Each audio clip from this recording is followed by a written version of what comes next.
Hello दोस्तों, fish Palanpur में आपका स्वागत है। दोस्तों, आज हम चूना के बारे में डिस्कस करेंगे कि चूना हमें अपने तालाब में कौन सा चूना यूज़ करना चाहिए, कैसे यूज़ करना चाहिए और कितने मात्रा में यूज़ करना चाहिए, कब कब चूना यूज़ करना चाहिए और कब कब चूना यूज़ नहीं करना चाहिए, चूना का क्या बेनिफिट है और चूना का क्या नुकसान है अपने तालाब में यूज़ करने से। ठीक है, तो बने रहिए इस वीडियो में।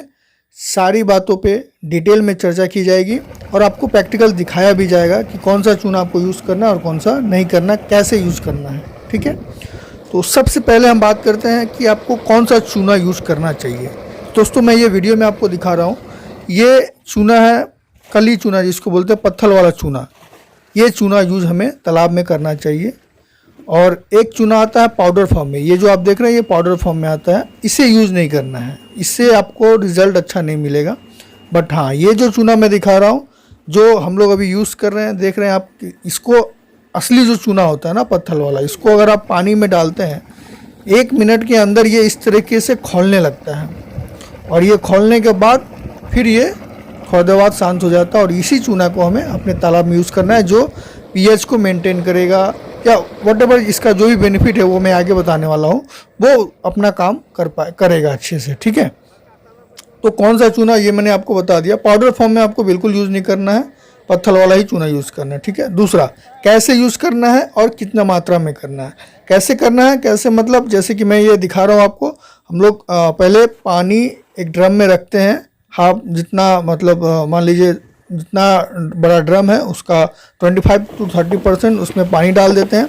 उसके बाद ये पत्थर वाला चूना को डाल देते हैं। उसके बाद ये 1 से 2 मिनट 3 मिनट तक ये खौलता है और उसके बाद फिर ये रेडी हो जाता है। और आपको इसको 12 घंटे तक छोड़ देना है ऐसे। ठीक है, भिगा करके 12 घंटे बाद, मिनिमम 12 घंटे तक छोड़ना है। उसके बाद आपको इसको यूज़ करना है। ठीक है, कितने मात्रा में यूज़ करना है, इसका 2 तरीका है। जैसे अगर आप पॉन्ड प्रिपरेशन के लिए कर रहे हैं या फिर आप मेंटेनेंस करने के लिए, मतलब मेंटेनेंस करने के लिए कर रहे हैं, जैसे कि अगर तालाब में मछली है तो कैसे यूज़ करना है। तो अगर पॉन्ड प्रिपरेशन के लिए कर रहे हैं तो मिनिमम 100 kg पर एकड़ आपको देना है। ठीक है, मिनिमम। आप मैक्सिमम 400 किलो या 500 किलो भी दे सकते हैं। ये डिपेंड करता है कि आपके तालाब में कितना टर्बिडिटी है। अगर बहुत ज़्यादा टर्बिडिटी है तो पॉन्ड प्रिपरेशन के समय आप 400 किलो भी आप यूज़ करेंगे तो ज़्यादा बेटर होगा। ठीक है, और अगर मंथली मेंटेनेंस हर महीने अगर आपको चूना देना है तो आपको 20 से 25 किलो पर एकड़ का हिसाब से देते रहना है। ठीक है, ये हो गया कितना देना है। और अब बात करते हैं इसका टाइमिंग क्या होना चाहिए, जैसे कि हमें कब कब चूना देना है। ठीक है, तो चूना देने का वैसे कोई खास टाइमिंग नहीं है। आप इसको सुबह में और या शाम को देंगे तो ज़्यादा बेटर होगा, क्योंकि बहुत ज़्यादा कड़ा धूप होता है तो उस समय ये पीएच का लेवल थोड़ा ज़्यादा हाई कर देगा। ठीक है, इसलिए कहा जाता है कि या तो अर्ली मॉर्निंग दीजिए या फिर इवनिंग में दीजिए। और चूना बहुत जगह कहा जाता है कि एकदम कड़ा धूप में देना चाहिए, ऐसा बिल्कुल नहीं है। इसको कड़ा धूप में देने का कोई ज़रूरत नहीं है, उल्टा ये नुकसान कर सकता है, लाइक पीएच बढ़ा देगा। ठीक है, तो कब कब करना है वो भी मैंने आपको कौन सा टाइम पे करना है ये भी मैंने आपको बता दिया। एंड कब कब चूना नहीं करना है, ठीक है, ये मैं आपको अब बता देता हूँ।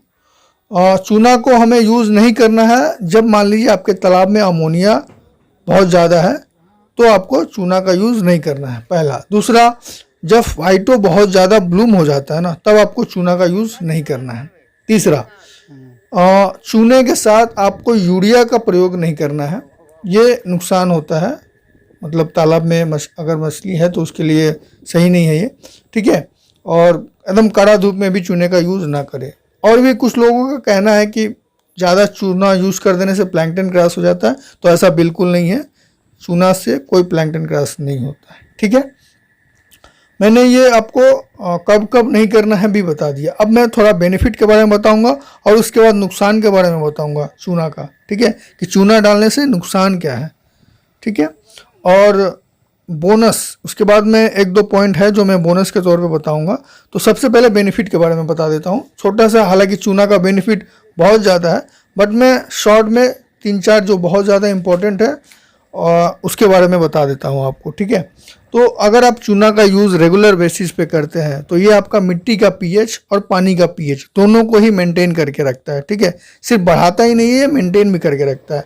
अब बोलिएंगे कि मिट्टी का पीएच बढ़ने से या मेंटेन होने से क्या फ़ायदा है, तो फ़ायदा ये है दोस्तों, या पानी का पीएच मेंटेन रखने से, जब भी आप फर्मेंटेशन करते हैं या कोई दवा यूज़ करते हैं बीमारी के समय, तो आपका वो दवा या फर्मेंटेशन बहुत अच्छे से काम करता है अगर आपके तालाब में पीएच का मात्रा सही रहता है तो, मैनेज रहता है तो, ठीक है।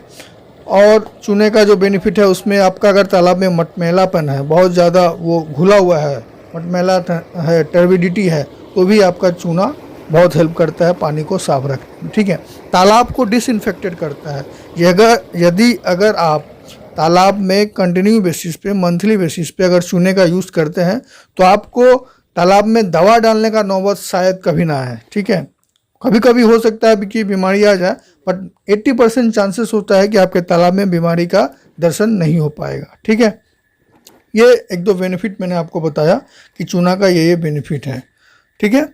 अब बात करते हैं नुकसान क्या है चूना का। चूना का दोस्तों कोई नुकसान नहीं है, बस कब यूज़ करना नहीं करना है वो मैंने आपको जो बताया ऊपर में पहले, उसका खाली ध्यान रखें कि अमोनिया, फाइटोप्लैंक्टन जब ज़्यादा हो तब, या अमोनिया ज़्यादा हो तब, या फिर यूरिया का साथ में यूज़ नहीं करना, बस ये एक बात है। बाकी और कुछ ध्यान रखने का नहीं है। चूना बहुत अच्छा चीज़ है मछली पालन के लिए, ठीक है। अब बोनस पॉइंट जो मैंने आपसे वादा किया था उस बारे में बता देता हूँ कि जब भी मान लीजिए, पहला पॉइंट, जब भी आपके तालाब में रेड स्पॉट या कोई भी तरह का बीमारी आपको नज़र आए जाल चलाने के बाद या कैसे भी, तो आप एक काम कर सकते हैं कि सबसे पहले आप चूने का इस्तेमाल कराते, जो भी आपका एक नॉर्मल डोज है जो मैंने बताया, एवरेज डोज, वो आप उसमें इस्तेमाल कर लें। इससे होगा क्या फ़ायदा कि आपका जो तालाब में बीमारी फैल रहा है वो एक बार के लिए रुक जाएगा, ठीक है।